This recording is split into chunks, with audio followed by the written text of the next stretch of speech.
Buenas tardes, hoy voy a hablar acerca del artículo 19 y 20 constitucional. Soy Edson Pérez y conformo equipo con Elian, Mónica y Aide. Bueno, el artículo 19 constitucional.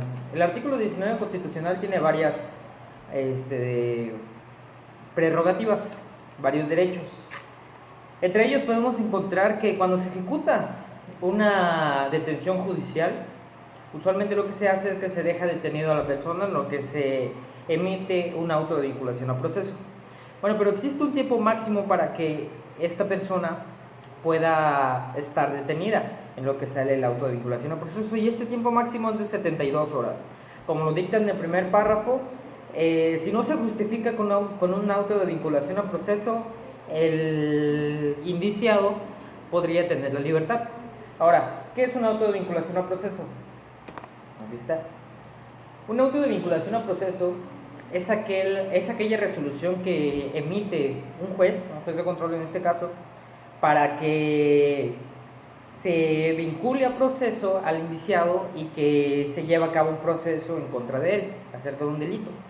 Este auto de vinculación a proceso necesita ciertas características, como necesita tener circunstancias de lugar, tiene que ser específico con el lugar de comisión del delito, el tiempo que se cometió y las circunstancias en que se ejecutó el mismo delito.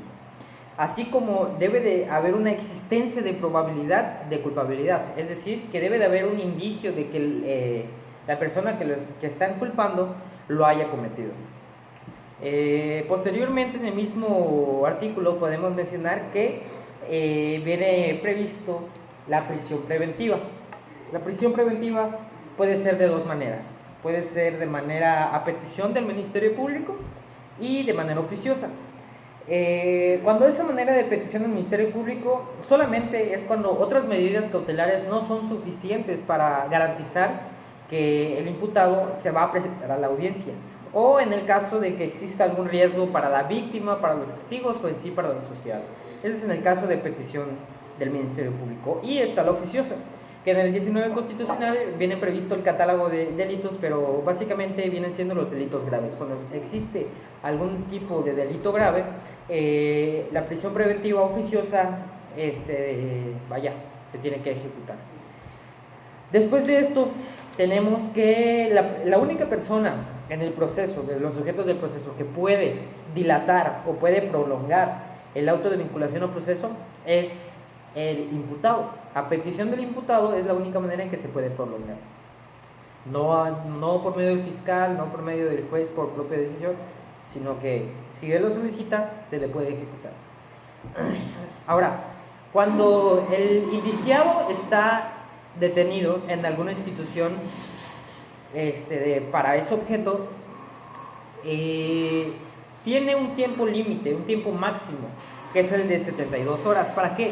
Para que el juez de control que conoce del caso pueda emitir el auto de vinculación a proceso. Si no lo emite durante ese tiempo, el titular de esa institución en donde se encuentra detenida la persona necesita pedirla al juez de control. Si el juez de control no lo resuelve en las próximas 3 horas, prácticamente el indiciado podrá salir y liberarse de lo que se le está culpando. Después tenemos que cuando existe el auto de vinculación a proceso hay dos supuestos: antes y después del auto de vinculación a proceso. Antes de vinculación a proceso, si se cometió dos delitos, los dos se tienen que seguir bajo un mismo proceso. Pero si se cometió un delito y después está el auto de vinculación a proceso y se comete otro delito bajo los mismos hechos, se tiene que seguir por investigaciones separadas o procesos separados. No podrán unirse de cierta manera. También tenemos previsto que cuando hay un auto de vinculación a proceso por delincuencia organizada,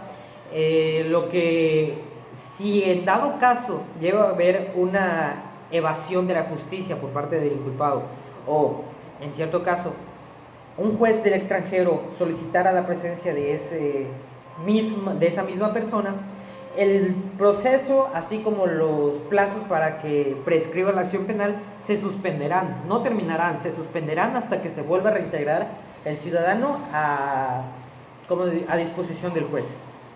Y por último, en este mismo apartado podemos mencionar que todo maltrato sin fondo legal podrá ser corregido y reprimido por las autoridades. Eso es en el caso del 19 constitucional. Ahora el 20 constitucional. El 20 constitucional habla de las bases en que se rige el proceso penal el día de hoy, como es el proceso acusatorio y oral. Este artículo viene previsto de varios principios con el cual se va a regir el mismo proceso, así como los principios de publicidad, contradicción, concentración, continuidad e inmediación. Este artículo se puede dividir en 3 apartados, A, B y C. A, habla de principios generales del proceso en sí, cómo se rige. Por ejemplo, el objeto del proceso es esclarecer los hechos para proteger al inocente, que el juez debe estar en presencia de todas las audiencias, básicamente los principios con los que se rige el proceso penal hoy en día. El apartado número B y el número C vienen siendo derechos del imputado por el apartado B y derechos de la víctima por el apartado C. Derechos del imputado. Un imputado tiene la presunción de inocencia, es decir, se presume que es inocente hasta que se demuestre lo contrario.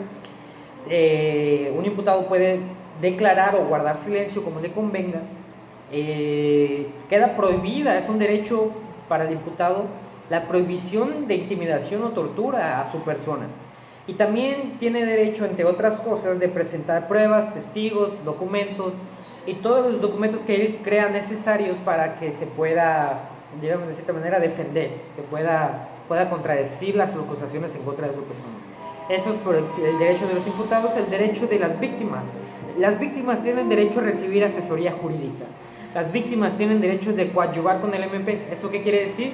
Que si yo tengo datos, yo soy la víctima, yo tengo datos de prueba que sé que pueden aportar para el proceso, se las puedo dar al Ministerio Público para que esta persona las otorgue, los otorgue como pruebas. También, en dado caso de que yo tenga, si soy la víctima, algún tipo de necesidad médica, está en mi derecho de que reciba una atención médica o psicológica si es el caso. Tengo derecho a que se me repare el daño, así como, si yo lo solicitare, el derecho a resguardar mi identidad en los casos y supuestos de que sea necesario hacerlo. Bueno, pues por mi parte sería todo. Muchísimas gracias.